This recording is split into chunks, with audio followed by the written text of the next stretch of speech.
윤석열 대통령에 대한 체포영장 집행에 나선 고위공직자범죄수사처가 3일 한남동 관저 앞에서 대통령 경호처와 대치를 이어가다 중지했습니다.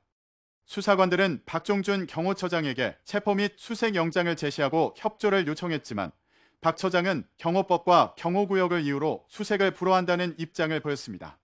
현재 대통령실 관저는 철통 방어를 고수하고 있는데 외곽 경호는 경찰 202 경비단, 근접 경호는 군 55 경비단, 마지막으로 초근접 경호는 대통령 경호처가 맡고 있습니다. 경호처는 윤석열 정부에서 계속 힘을 키워왔습니다. 나라 살리면 구소 보고서를 보면 경호처의 올해 예산은 2022년에 비해 421억 원 늘어난 1,391억 원입니다. 박근혜, 문재인 정부 경호처 예산 증가액 125억 원과 57억 원보다 훨씬 큰 액수입니다. 이는 경호처 인력을 30% 줄이겠다던 윤석열 대선 공약을 무색하게 만든 것입니다. 이미 윤석열 정부가 2022년 11월 대통령 경호법 시행령 개정에 나서면서부터 정치권에서는 계엄 준비설이 제기됐었습니다. 개정안은 김용현 당시 경호처장이 이끄는 대통령 경호처가 경호 업무를 수행하는 군, 경찰을 지휘 감독할 수 있게 하는 내용을 담고 있었습니다.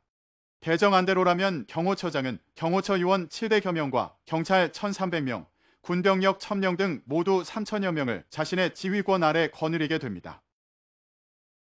당시 대통령실이 경호처 권한 강화를 추진했던 명분은 칙년과 배후가 산으로 막힌 청와대와 달리 대통령실이 옮겨간 서울 용산 국방부 청사는 사방이 트여 경호에 필요한 인력, 장비의 확충이 불가피하다는 것이었습니다.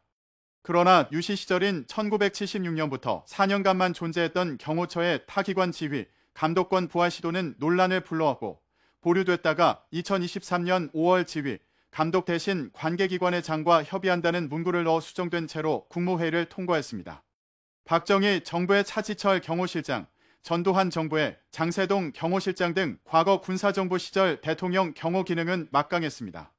하지만 이명박 대통령은 취임 직후 대통령 경호실을 대통령 경호처로 격하하며 힘을 뺐습니다. 이후에도 경호처 논란은 계속됐습니다.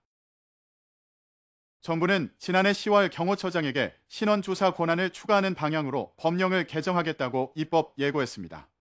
신원조사 권한은 국가정보원장, 국방부 장관, 경찰청장만 갖고 있는데 결국 비판이 커지면서 개정은 실패했습니다.